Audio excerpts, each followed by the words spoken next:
प्यारे साथियों, स्वागत है आपका हमारी एक और नई कहानी में। दुनिया के हर कोने में छुपे हैं ऐसे रहस्य जो इंसानी समझ से परे हैं। लेकिन क्या कभी आपने सुना है एक ऐसे टापू के बारे में जो सिर्फ अंधकार, मौत और डरावनी डायनों का घर है? ये है काला द्वीप, एक ऐसी जगह जहां कदम रखना मतलब है मौत को गले लगाना। लोग कहते हैं कि इस टापू पर सिर्फ डायनों का राज है और यहाँ से लौटकर कोई भी इंसान जिंदा नहीं आया।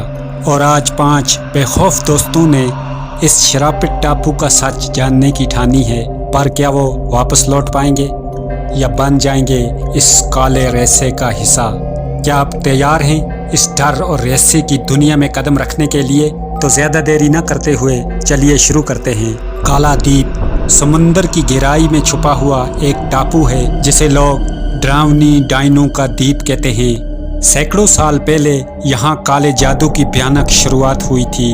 एक जादूगर ने वहाँ पर मरे हुए प्राणियों को जगाने का प्रयास किया और उसके काले जादू ने भयानक चुड़ैलों और शैतानी प्राणियों को जन्म दिया।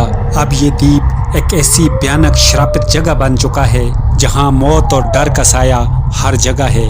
5 बहादुर दोस्त अनुभव, रीमा, करण, नेहा और गाइड रघु ने इस द्वीप के रहस्यों को उजागर करने की ठानी।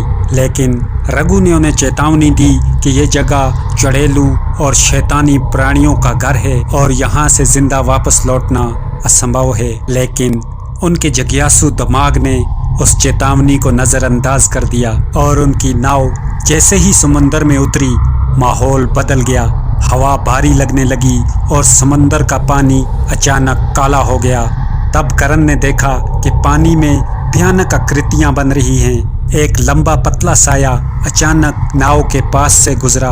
उन्हें लगा कि जैसे उन्हें कोई अंदर खींचने की कोशिश कर रहा हो। रीमा ने घबरा कर कहा, हमें यहाँ से वापस चलना होगा, ये जगह मुझे सही नहीं लग रही है। लेकिन किसी ने उसकी बात नहीं सुनी। द्वीप पर पहुंचते ही उनकी नाव खुद बहुत किनारे से दूर हो गई और उस द्वीप की रेत स्याही की तरह काली थी। पूरे द्वीप की हवा में मांस के जलने की गंध आ रही थी। तब रघु गाइड ने कहा, ये जगह हमें जिंदा नहीं छोड़ेगी, तुम लोग हर कदम संभल कर रखना। तभी नेहा ने झाड़ियों में एक भयानक प्राणी देखा जिसकी आंखें पीली और दांत धारदार थे। थोड़ा आगे चलने के बाद उन्हें एक उजड़ा हुआ गांव नजर आया और उस गांव में हर घर वीरान था, पर हर घर में अजीब सी गंध आ रही थी। दीवारों पर काले जादू के चिन्ह बने हुए थे। तब करण ने एक खंडर के पास अजीब सी आकृति देखी। वो एक खौफनाक चुड़ैल थी जिसका शरीर आधा जल चुका था। उसने अपने नाखूनों से जमीन पर एक रहस्यमयी आकृति बनाई और गायब हो गई। तभी रघु ने कहा, ये चुड़ैलों का गांव है, यहाँ हर चीज जानलेवा है। और वो वहां से भागते हुए गांव के पास के जंगल में घुस गए। वो जंगल और भी खतरनाक था। जंगल में हर पेड़ की शाखाएं नाखूनों की तरह नोकीली थी और जैसे ही वो जंगल में घुसे, अचानक हवा में डरावने मंत्र गूंजने लगे। तभी रीमा ने एक पेड़ से टपकता हुआ खून देखा। अचानक एक विशाल काय प्राणी जिसका शरीर हड्डियों और मांस के टुकड़ों से बना हुआ था, उनके सामने आ गया। तब उसने अपनी डरावनी आवाज में कहा, तुम लोग यहाँ पर क्यों आए हो? अब तुम्हारा बचना नामुमकिन है, तुम सबको मरना होगा। और तुरंत गायब हो गया और वो पांचों भागते हुए उस भयानक जंगल को पार करते हैं। जंगल के पास ही वो एक रहस्यमय झील पर पहुंचते हैं। उस झील का पानी काले शीशों की तरह था। जैसे ही वो झील के किनारे पर पहुंचे, झील में से कई कंकाल जैसे हाथ निकले और नेहा को पकड़ने की कोशिश करने लगे। तभी अचानक झील के बीच में से एक भूतिया चुड़ैल निकलती है जो झील के पानी के ऊपर हवा में तैरने लगी। उसने डरावनी हंसी के साथ कहा, तुम सब लोग यहाँ मरने के लिए आए हो, अब तुम्हें कोई बचा नहीं सकता। और जब वो उस झील से बचकर एक प्राचीन मंदिर में पहुंचते हैं, मंदिर के अंदर एक शैतानी मूर्ति थी जिसके चारों ओर विचित्र प्राणी नाच रहे थे।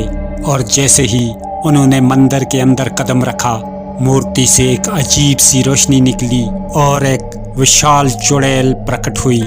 एक जोरदार डरावनी हंसी के साथ उसने कहा, तुम लोगों ने मेरी शांति को भंग किया है, अब तुम में से कोई भी बचकर वापस नहीं जा सकता। तभी उसकी एक आवाज पर भयानक प्राणियों ने पूरे मंदिर को घेर लिया। तब रघु ने कहा, हमें मूर्ति को तोड़ना होगा वरना ये श्राप कभी खत्म नहीं होगा। लेकिन मूर्ति को छूते ही करण के पूरे शरीर में आग लग गई। तभी अनुभव ने अपनी पूरी ताकत जुटाकर उस मूर्ति को तोड़ डाला और अचानक सब कुछ शांत हो गया। वो सारी चुड़ैलें और प्राणी जलने लगे और उनकी भयानक आवाजें पूरे द्वीप पर गूंज रही थी। अचानक मंदिर ढहने लगा। गाइड रघु और करण की बलि के बाद बचे हुए 3 दोस्त किसी तरह नाव तक पहुंचे और उन्होंने फैसला किया कि इस टापू का जिक्र कभी किसी के सामने नहीं करेंगे। लेकिन अब भी समुंदर में दूर से उस आइसलैंड की रोशनी देखी जा सकती थी, जो इस बात का सबूत है कि ये शराब कभी खत्म नहीं होगा और ये आइसलैंड हमेशा किसी न किसी का शिकार करता रहेगा।